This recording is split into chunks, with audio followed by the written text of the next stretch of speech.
لله رب العالمين والصلاة والسلام على من كان نبيا وآدم بين الماء والطين وعلى آله الطيبين الطاهرين وصحبه الكرام المتقين المنتجبين.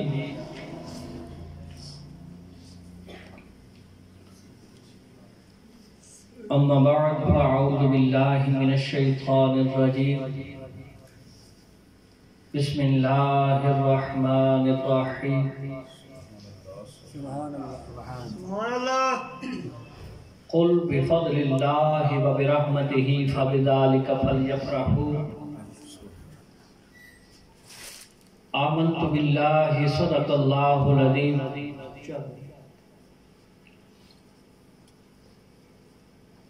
قال الله تبارك وتعالى في شان حبيبه مخبرا وآمرا إن الله وملائكته يصلون على النبي يا أيها الذين آمنوا صلوا عليه وسلموا تسلیما. تمامی حضرات بآواز بلند درود پاک آواز آنی چاہیے محبت کے ساتھ، پیار کے ساتھ. اللہم صلی علی سیدنا و مولانا محمد وعلی آلہ و اصحاب سیدنا و مولانا محمد وبارک وسلم وصلی علیہ. الصلاة والسلام علیک یا رسول اللہ وعلی آلک و اصحابک یا حبیب اللہ. بعد از حمد و ثنا نہایت واجب الاحترام دوستو، بزرگو، عزیز ساتھیو، ہماری بہت بڑی خوش نصیبی کہ ہماری اس مجلس علم کے اندر خطیب پاکستان، نوجوان مذہبی اسکالر، مفتی اہل سنت حضرت علامہ مولانا مفتی محمد شوکت اللہ چشتی صاحب زیدہ شرفہ تشریف لائے اور صدارت فرما رہے ہیں. مولا پاک ان کے علم و عمل اور عمر کے اندر برکت عطا فرمائے. باقی میرے دوست احباب، خطیب مسجد حاضہ حضرت مولانا غلام ربانی صاحب بڑے خوبصورت انداز کے ساتھ اپنی محبتوں کا اظہار فرما رہے تھے. بڑی دلی خوشی بھی ہو رہی تھی. دعا گو ہوں کہ رب کائنات ان کے بھی علم و عمل اور عمر کے اندر برکت عطا فرمائے اور ان کے ذوق، شوق، سوچ، فکر کے اندر برکت عطا فرمائے. اور میرے محسن بلبل چمنستان رسالت عظیم ثنا خان اور دین اسلام کے لیے ہمارے انتہائی متحرک دوست اور قابل فخر دوست حضرت مولانا قاری مظہر حسین میروی صاحب زیدہ شرفہ، دعا گو ہوں کہ رب کائنات قبلہ قاری صاحب کو سدا صحت سلامتی کے ساتھ رکھے.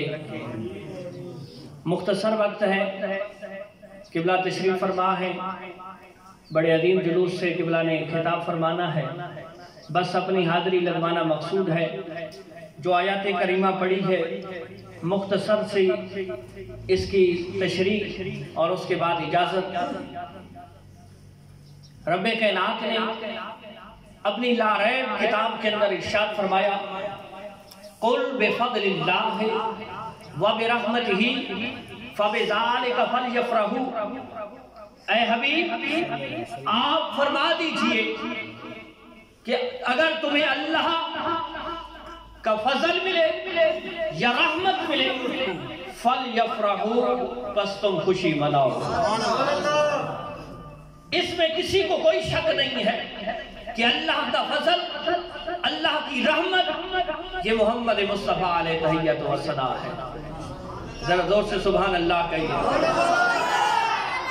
میں دھیمی گفتگو کا قائل نہیں ہوں، قبلہ میری گفتگو سے بہت زیادہ روشناس ہیں. تو دوستو آپ میرے ساتھ چلتے جائیں گے تو انشاءاللہ لطف آئے گا. مختصر وقت ہے لیکن لطف آئے گا. اس میں کوئی شک نہیں کہ اللہ کا فضل، اللہ کی رحمت یہ میرے آقا کریم علیہ السلام ہے، پھر اس کو ملنے پہ ہمیں خوشی منانی ہے، یہ محبتوں کا اظہار کرنا ہے۔ مجھے قبلہ نے حکم دیا کہ آپ نے یہ میلاد کی شرعی حیثیت کے حوالے سے کچھ گزارشات رکھنی ہے۔ تو عزیزان محترم، میلاد کس کو کہتے ہیں؟ میلاد مصطفیٰ کریم علیہ السلام کی ولادت کو کہتے ہیں۔ میلاد مولد سے ہے، یعنی ولادت مصطفیٰ علیہ تحیت و ثنا، اور مشہور جو ہے میلاد ذکر مصطفیٰ کو کہتے ہیں، یعنی آقا کے ذکر کو میلاد کہتے ہیں۔ جب اللہ کا فضل مل گیا، جب اللہ کی رحمت مل گئی، بس کیا کرو؟ خوشی مناؤ۔ خوشی کے طریقہ کار کیا ہے؟ خوشی کا طریقہ کار یہ ہے کہ اس کا ذکر کیا جائے، اس کی شان کو بیان کیا جائے، اس کے مقام کو بیان کیا جائے، اس کی عظمتوں کے ڈنکے بجائے جائیں، اس کی چرچے کیے جائیں، شہرت کی جائے۔ اب ذہن کے اندر سوال ہوتا ہے کہ علی جناب یہ چرچے آج کے لوگ کرتے ہیں، 200 سال پرانے ہیں، 400 سال پرانے ہیں، کیا صحابہ نے بھی چرچے کیے ہیں؟ کیا صحابہ نے میلاد کیا ہے؟ کیا صحابہ نے ذکر سرکار کیا ہے؟ تو میں کہتا ہوں کہ صحابہ نے بدر کے اندر جا کے میلاد کیا ہے، صحابہ نے احد کے اندر جا کے میلاد کیا ہے، صحابہ نے غزوہ خندق کے اندر جا کے میلاد کیا ہے، صحابہ نے سب ان مشرکوں کی سب بدعات کو مٹا کے اپنے آپ کو نبی کریم علیہ السلام کا غلام بنا کے میلاد کیا ہے۔ نعرہ تکبیر، نعرہ رسالت، نعرہ حیدری۔ پھر بھی اگر کسی کا ذہن نہ مانے، قبلہ میں ایک روایت رکھنے لگا ہوں، اور یہ میں آپ کو ایک تحفہ بھی دے رہا ہوں۔ آپ نے اپنے ذہنوں کے اندر، دل کے اندر اس کو محفوظ رکھنا ہے، اور جو منکر ہیں ان کے سامنے اس کو بیان کرنا ہے۔ امام طبرانی نے معجم کبیر کے اندر اور امام بہقی نے شعب الایمان کے اندر اس روایت کو نقل کیا ہے کہ نبی کریم علیہ السلام اپنے کاشانہ نبوت سے باہر تشریف لائے۔ ذرا زور سے سبحان اللہ کہیے۔ اب میرے مزاج کے مطابق سبحان اللہ کہتے جائیں گے تو انشاءاللہ اور زیادہ لطف آئے گا۔ کہ میرے آقا اپنے گھر سے تشریف لاتے ہیں، صحابہ کی محفل جمی ہوئی ہے، میں قربان جاؤں اس محفل میں کہ وہ کوئی عام محفل نہیں ہے، وہ کوئی عام جیسوں کی محفل نہیں ہے، بلکہ یہ ان لوگوں کی محفل ہے کہ جن کو راضی ہونے کا، جن پہ رب راضی ہے اور ان کو رب راضی کر کے چھوڑے گا، یہ ان لوگوں کی محفل ہے۔ جب ان لوگوں کی محفل کو دیکھا، فرمایا ما جلسنا ما اجلسکم، اے صحابہ کیوں بیٹھے ہو؟ ذرا زور سے سبحان اللہ۔ ما اجلسکم، اے صحابہ کیوں بیٹھے ہو؟ تمہارے بیٹھنے کی ریزن کیا ہے؟ تمہارے بیٹھنے کی وجہ کیا ہے؟ تو صحابہ عرض کرتے ہیں جلسنا ندعو اللہ ونحمدہ علی ما ہدانا لدیننا ومن علینا بکا۔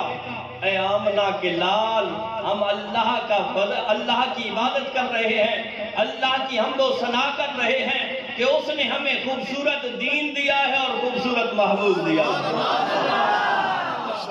ندعو اللہ ونحمدہ، اے مالک لم یزل کے پیارے رسول، ہم اللہ کی عبادت کر رہے ہیں، ونحمدہ، اور اللہ کی تعریف و توصیف کر رہے ہیں، اللہ کی حمد و ثنا بیان کر رہے ہیں۔ اس عبادت کا مقصد کیا ہے؟ اس عبادت کرنے کی وجہ کیا ہے؟ اس عبادت اور تعریف و توصیف کرنے کی ریزن کیا ہے؟ کہتے ہیں علی ما ہدانا لدیننا، یا رسول اللہ عبادت اس وجہ سے کر رہے ہیں، اس کی وجہ یہ ہے کہ اس نے ہمیں یہ اس دین کی ہدایت عطا فرمائی۔ یہاں بات ختم ہو جاتی، یار لوگ اس روایت کو بیان کرتے کہ وہ تو اس لیے بیٹھے تھے، وہ تو اس لیے اللہ کی تعریف کر رہے تھے، وہ تو اس لیے اللہ کی تحمید بیان کر کر رہے تھے کہ انہیں دین ہدایت ملا ہے، یہاں بات ختم ہو جاتی تو یہ روایت ہر ایک بیان کرتا، لیکن اگلے جملوں نے یہ بتا دیا ہے کہ یہ ہر ایک کے بس کی بات نہیں اس روایت کو بیان کرنا۔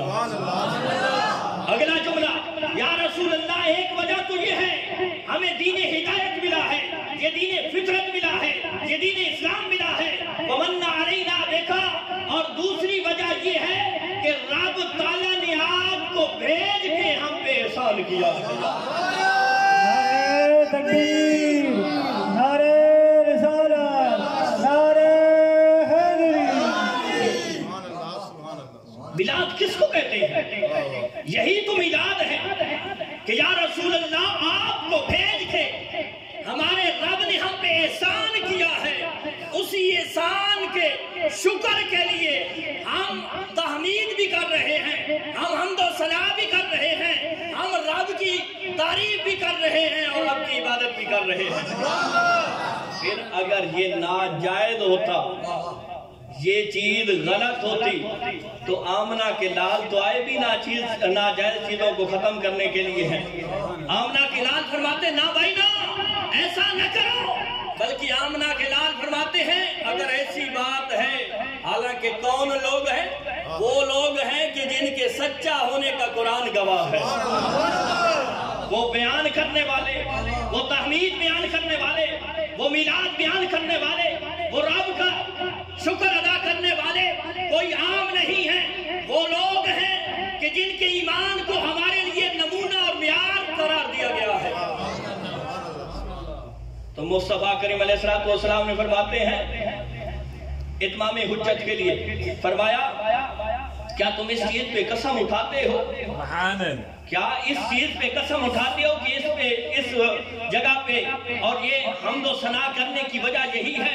تو وہ صحابہ عرض کرتے ہیں واللہ ما جلسنا الا لذالک، یا رسول اللہ ہمیں قسم ہے رب تعالیٰ کی ہم اس لیے بیٹھے ہیں، ہمیں قسم ہے رب تعالیٰ کی۔ پھر مصطفیٰ کریم علیہ السلام فرماتے ہیں جاءنی جبریل فاخبرنی، اے میرے صحابہ، اے بیٹھنے والوں، اے رب کی عبادت کرنے والوں، اے رب کی حمد و ثنا بیان کرنے والوں، اس وجہ سے کہ رب نے تمہیں دین ہدایت دیا ہے، دین دیا ہے اور مصطفیٰ کریم دیا ہے، اس وجہ سے بیٹھنے والوں سنو میرے پاس جبرائیل آیا ہے اور مجھے خبر دی ہے۔ ذرا زور سے سبحان اللہ، اور زیادہ زور سے سبحان اللہ، لطف بننا چاہیے نا۔ فرمایا جاءنی جبریل فاخبرنی ان اللہ یواحی بکم الملائکہ، کہ اے بیٹھنے والوں سنو میرے پاس جبرائیل امین آیا ہے اور مجھے خبر دی ہے۔ کس چیز کی خبر دی ہے؟ کہ رب تعالیٰ آپ کی ان بیٹھنے والوں غلاموں کے لیے فرشتوں کے سامنے فخر فرما رہا ہے۔ یہ جو غلام بیٹھے ہیں، یہ جو اللہ کی حمد و ثنا اس وجہ سے کر رہے ہیں کہ دین ملا ہے اور صاحب دین محمد مصطفیٰ ملا ہے۔ آمنہ کلال فرماتا ہے کہ رب تعالیٰ نے جبرائیل امین کو بھیجا ہے اور بھیج کے فرمایا ہے کہ انہیں خوشخبری دو کہ رب تعالیٰ ان کے اس عمل پہ فرشتوں کے سامنے فخر فرما رہا ہے۔ نعرہ تکبیر، نعرہ رسالت، نعرہ حیدری۔ شان مصطفیٰ، شان مصطفیٰ، سرکار کی آمن، مندھار کی آمن، مکی کی آمن، مدنی کی آمن۔ فرمایا اس پہ رب تعالیٰ فخر فرما رہا ہے فرشتوں کے سامنے کہ میرے محبوب کے غلام کس لیے بیٹھے ہیں؟ وہ تو صرف یہی ورد پکائے بیٹھے ہیں، فضل رب العلا اور کیا چاہیے؟ ذرا زور سے سبحان اللہ۔ فضل رب العلا اور کیا چاہیے؟ مل گئے مصطفیٰ اور کیا چاہیے؟ یہ کون لوگ ہیں؟ یہ کوئی ہم جیسے لوگ تھے؟ یہ تو صحابہ تھے، اور میں نے روایت بھی آپ کے سامنے رکھی ہے، حوالے کا میں ذمہ دار ہوں۔ مجھ سے انتہا درجے کے بڑے عالم قبلہ شوکت اللہ صاحب بھی تشریف فرما ہے، میں اس حوالے کا ذمہ دار ہوں مرتے دم تک۔ اس سے اگلی بات لوگ کہتے ہیں صحابہ نے میلاد نہیں منایا. صحابہ نے تو جیسا میلاد منایا ہے تم مر کے بھی ایسا میلاد نہیں منا سکتے. صحابہ نے اپنا تن من دھن اپنا گھر بار سب کچھ قربان کر کے میلاد منایا ہے. ایک اور بات, آخری بات اور اپنی گفتگو کو سمیٹتا ہوں. انشاءاللہ پھر وقت ملے گا قبلہ تو انشاءاللہ اس پہ بڑی تفصیلی گفتگو ہوگی کہ جب نبی کریم علیہ السلام کی بارگاہ کے اندر جبیر بن زہیر نے اسلام قبول کیا تو اس وجہ سے جبیر کا بھائی کعب جو بہت بڑا عربی شاعر تھا, اس نے نبی کریم علیہ السلام کے بارے میں ہجویہ تنقیسانہ اشعار کہنے شروع کر دیے. عربی کا شاعر ہے. اس وجہ سے نبی کریم علیہ السلام کی بارگاہ میں حکم جاری ہوا. مصطفیٰ کریم علیہ السلام نے فرمایا کہ کعب کا خون مباح ہے, جہاں ملے اسے قتل کر دو. اب یہاں ایک بات تو یہ بھی ثابت ہوتی ہے کہ جو مصطفیٰ کا گستاخ ہے وہ زندہ رہنے کا کوئی حقدار نہیں. تو دوستو, جب کعب بن زہیر کے بارے میں یہ حکم جاری ہوا کہ کعب جہاں ملے اس کے سر کو تن سے جدا کر دو, اب بھائی بھی سننے والا تھا. بھائی بھائی ہوتے ہیں, بھائیوں جیسے پیار دنیا کا کوئی بندہ نہیں کر سکتا. جبیر نے اپنے بھائی کعب کو جو طائف میں قیام پذیر تھا ایک پیغام بھیجا. کہا کعب, رب کی زمین بڑی وسیع ہے, بڑی لمبی ہے, لیکن یاد رکھ اب آمنہ کے لال کے دربار سے تیرے قتل کا حکم جاری ہو چکا ہے. اب تو نہیں بچ سکتا. اگر بچنا ہے تو پھر آمنہ کے لال کے دربار میں آ جا. کعب کو یہ پیغام ملا تو کعب چھپتے چھپاتے رات کو آمنہ کے لال کے دربار میں آ گیا. جب دربار میں آتا ہے, صبح کی نماز کا وقت ہے, آمنہ کے لال جب مسجد سے باہر نکلتے ہیں تو کعب بن زہیر مصافحہ کرتا ہے اور ساتھ میں کہتا ہے یا رسول اللہ صلی اللہ علیہ وسلم, اگر کعب آپ کے قدموں میں آ جائے تو آپ اسے معاف فرما دیں گے. تو آمنہ کے لال فرماتے ہیں کعب اب آ جو گئے ہو معاف کر دیا.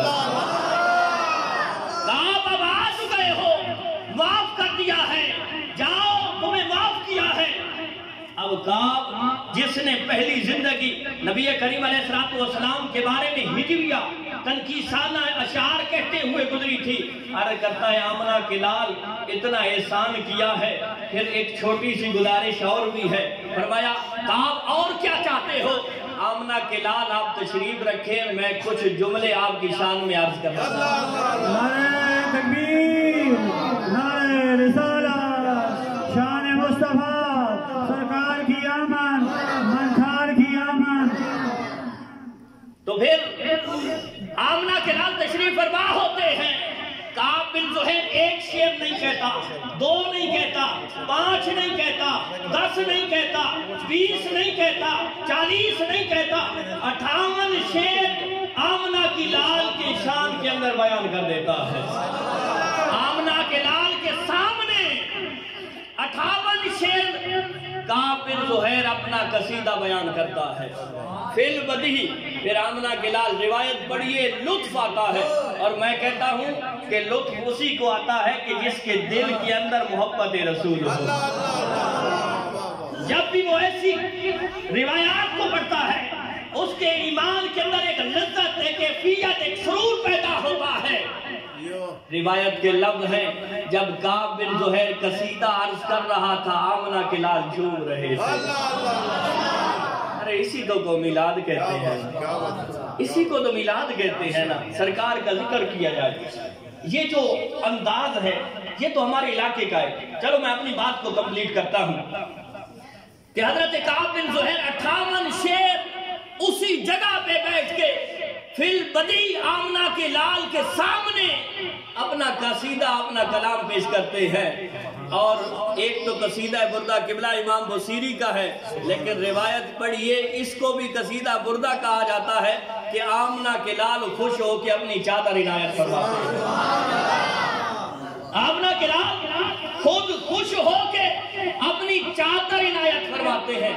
آج کوئی نبی کریم علیہ السلام کا ثنا خان نعت پڑھتا ہے، ہم یہ پیسے دیتے ہیں، اپنی محبتوں کا اظہار کرتے ہیں، اپنی حیثیت اوقات کے اندر اظہار کرتے ہیں، لیکن وہ ذات جس کے لیے یہ ساری کائنات سجی ہے، جب انہوں نے اپنی چادر عنایت فرمائی ہوگی وہ کیسا زمان ہوگا، کیسی کیفیت ہوگی۔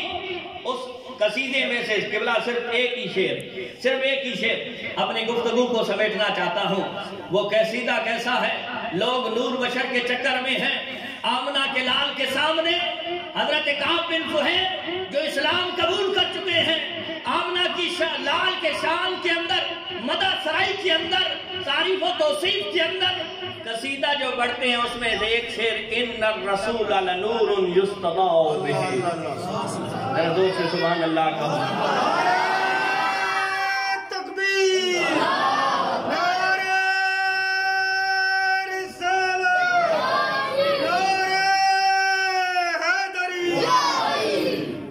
ایک کہ ان الرسول لنور یستضاء بہ، اور اگر اس کا اردو ترجمہ کیا جائے تو قبلہ شاعر کہتا ہے تجلیوں کے کفیل تم ہو، تجلیوں کے کفیل تم ہو، مراد قلب خلیل تم ہو، خدا کی روشن دلیل تم ہو، یہ سب روشنی ہی تمہاری ہی ہے۔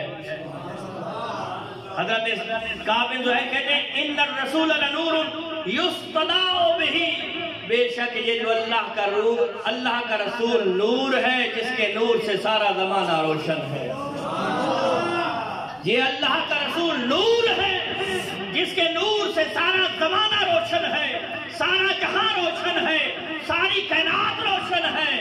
مہند من سیوف اللہ مسلول، اور یہ ایسا چمک رہا ہے جس طرح اللہ کی تلواریں چمکتی ہے۔ جہاں ایک بات بڑی خیر ہر روایت کے اندر میں کہتا ہوں محبت کے ساتھ ایک ہی پڑھو نا، جو لطف ملتا ہے وہ لطف حقیقتاً کائنات کی کسی خوشی کے اندر نہیں آ سکتا۔ حضرت کعب بن زہیر کہہ رہے ہیں کہ یہ اللہ کا رسول نور ہے۔ کیا؟ اللہ کا رسول نور ہے۔ اگر غلط ہوتا، ہم بشریت کے منکر نہیں ہیں، لیکن بشریت کا اقرار کرو اور نورانیت کا اصرار کرو۔ ہم بشریت کے منکر نہیں، لیکن ہم کہتے ہیں کہ بشریت بھی ہے اور نور بھی ہے۔ اگر نور نہ ہوتے تو آمنہ کے لال روک دیتے، فرماتے نہ کعب بن زہیر ایسی بات نہ کہو۔ بلکہ جب کعب بن زہیر نے یہ قصیدہ پڑھا تو آمنہ کے لال نے اس کو اپنی چادر بھی عطا فرمائی۔ دوستو بڑا طویل موضوع ہے، اور اگر اس پہ تھوڑی سی محبت اور لذت کے ساتھ اس کو پڑھا اور سنا جائے تو جو کیفیت دل کے اندر پیدا ہوتی ہے وہ کائنات کی کسی چیز کے اندر نہیں آ سکتی۔ عزیزان محترم، اللہ رب العزت ہم سب کو وج گج کے آقا کا میلاد کرنے کی توفیق و سعادت نصیب فرمائے۔ وآخر دعوانا ان الحمدللہ رب العالمین۔